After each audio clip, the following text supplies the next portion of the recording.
বন্ধুরা আজকে আবার নতুন কিছু আপডেট নিয়ে চলে এসেছি। নমস্কার, আপনারা দেখছেন জব ফিল্টার চ্যানেল। আজকের আপডেটটি ভীষণ গুরুত্বপূর্ণ হতে চলেছে, বিশেষ করে চাকরি প্রার্থীদের ক্ষেত্রে। আজকে মূলত দুটি বিষয় নিয়ে আপডেট।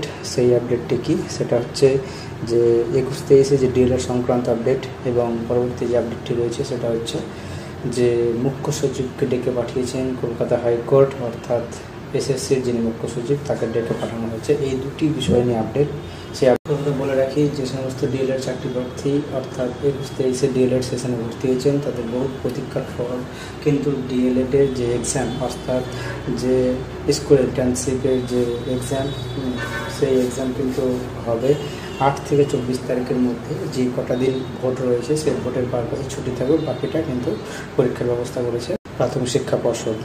এই ক্ষেত্রে যে সমস্ত চাকরি প্রার্থী ডিএলএডে 21-23 সেশনে ভর্তি হয়েছেন তারা রীতিমতো প্রিপেয়ার হয়ে যান, কারণ তাদের কিন্তু 8 থেকে 24 তারিখের মধ্যে কিন্তু পরীক্ষায় বসতে হবে। এক্সটার্নাল কপি রেডি করতে হবে, সমস্ত কিছু কিন্তু প্রক্রিয়া কমপ্লিট হয়ে যাবে।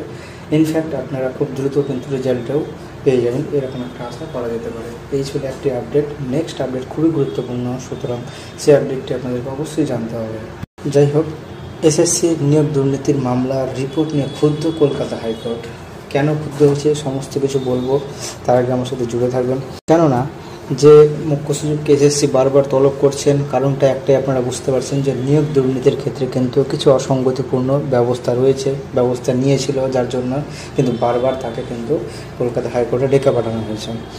তো এই নিয়ে বিচারপতি জয়মাল্য বাগচি এবং বিচারপতি গৌরাঙ্গ কান্তের যে ডিভিশন বেঞ্চের নির্দেশ দিয়েছে যে আগামী মঙ্গলবারের মধ্যে এই ব্যাপারে রাজ্যের অবস্থান মুখ্য সচিবকে রিপোর্ট দিয়ে জানাতে হবে, অন্যথায় সশরীরে আদালতে হাজিরা দিয়ে মুখ্য সচিব বিপি গোপালকে যে নিয়োগ দুর্নীতির মামলা, সেই নিয়োগ দুর্নীতির মামলাকে ঘিরেই কিন্তু যে রিপোর্ট, সেই রিপোর্ট চেয়ে পাঠিয়েছেন কলকাতা হাইকোর্ট মুখ্য সচিবের কাছ থেকে। তাই তাকে বারবার তলব করা হয়েছে হাইকোর্টে, এবং সশরীরে সমস্ত কিছু তথ্য নিয়ে হাইকোর্টে প্রেসিডেন্ট থাকতে হবে। তিনি আরও বলেছেন যে বিচারপতি জয়মাল্য বাগচি এবং বিচারপতি গৌরাঙ্গ কান্তের ডিভিশন বেঞ্চে নির্দেশ দিয়েছে আগামী মঙ্গলবারের মধ্যে এই ব্যাপারে রাজ্যের অবস্থান মুখ্য সচিবকে রিপোর্ট দিয়ে জানাতে হবে, অন্যথায় তাদের সশরীরে হাজিরা দিতে হবে, এরকম একটা কিন্তু তথ্য নিয়ে এসছে।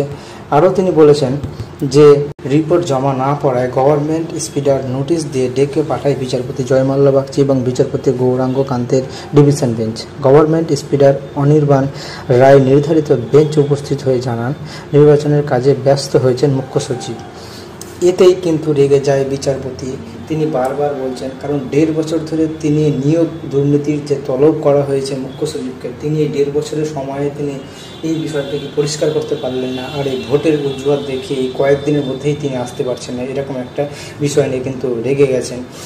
যে 1.5 বছর ধরে তিনি কোনো বিষয়টিকে ঠিকঠাক করে খতিয়ে দেখলেন না, এবং রীতিমতো এই ভোটের অজুহাত দেখিয়ে তিনি কিন্তু আবার ডিলে করতে চাইছে বিষয়টিকে। এই নিয়ে ক্ষুব্ধ বিচারপতি। মুখ্য সচিবের এই কর্মকাণ্ডের জন্য বারবার কলকাতা হাইকোর্টে তলব করা হয়েছে তাকে। তো যাই হোক, এই ছিল আপডেট। নতুন আপডেট আসলে অবশ্যই জানাবো। ধন্যবাদ।